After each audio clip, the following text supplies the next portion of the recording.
Hi అందరికీ good morning. ఇవాళ మీకు క్లైమ్స్ ఎలా జరుగుతున్నాయని చెప్పి వివరించడానికి వచ్చాను. మన టీంలో క్లైమ్స్ ఈ మంత్లో ఒక 3 క్లైమ్స్ దాకా వచ్చాయి. అందులో మన బెల్లం వంశీ గారిది ఒకటి, గౌతమి గారిది ఒకటి, ఏఆర్కే గారిది ఒకటి, ఇలా క్లైమ్స్ వస్తూ ఉన్నాయి. ఈ క్లైమ్స్లో నాకు అత్యంత ఆశ్చర్యకరమైన ఒక క్లైమ్ ఏంటంటే, నాకు మీటింగ్లో చెప్పేవాళ్ళు క్లైమ్ 1 డేలో అప్రూవల్ అయిపోయింది, 1 డేలో అప్రూవల్ అయిపోయింది, 1 డేలో డబ్బులు పడ్డాయి, ఇలా చెప్తూ ఉండేవాళ్ళు. ఫస్ట్ అప్పుడు ఎవరెవరికో జరుగుతుందిలే, వాళ్ళు చెప్తూ ఉంటారు అన్ని విషయాలు, మనకు కూడా ఇలా జరుగుద్దా ఏంటి అని అనుకునేవాడిని.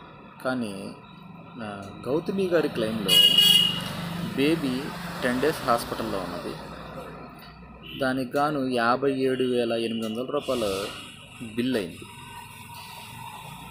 ఆ పాలసీ వచ్చేసరికి శనివారం సాయంత్రం 4 గంటలకు అప్లోడ్ చేశారు. శనివారం కాదు, శుక్రవారం సాయంత్రం 4 గంటలకు అప్లోడ్ చేశారు. శనివారానికి అప్రూవల్ వచ్చేసింది, బుధవారానికి డబ్బులు పడ్డాయి.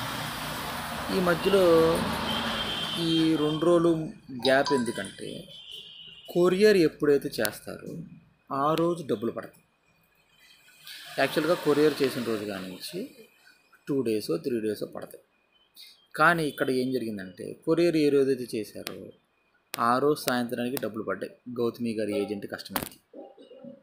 ఇదేంటంటే, నాకు దీన్ని చూసినప్పుడు అనిపించింది, నిజంగానే 1 డేలో మనకి క్లెయిమ్ అప్రూవల్స్ రావటం జరిగింది, క్లెయిమ్ సెటిల్మెంట్ అవటం కూడా జరిగింది 1 డేలోనే. సో మన బెల్లం వంశీ గారిది కూడా రీసెంట్గా ఒక పాలసీ క్లెయిమ్ వచ్చింది, అది కంపెనీ రిజెక్ట్ చేసింది. కానీ మనము మాట్లాడి 75% క్లెయిమ్ పెట్టిన అమౌంట్లో 75% అప్రూవల్ తెప్పించి కస్టమర్ అకౌంట్కి సెండ్ చేయడం జరిగింది.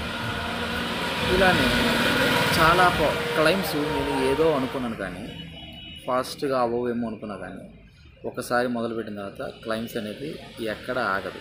సో మన బిజినెస్ కూడా ఇలానే ఉండాలి, ఎక్కడ ఆగకూడదు, అన్స్టాపబుల్.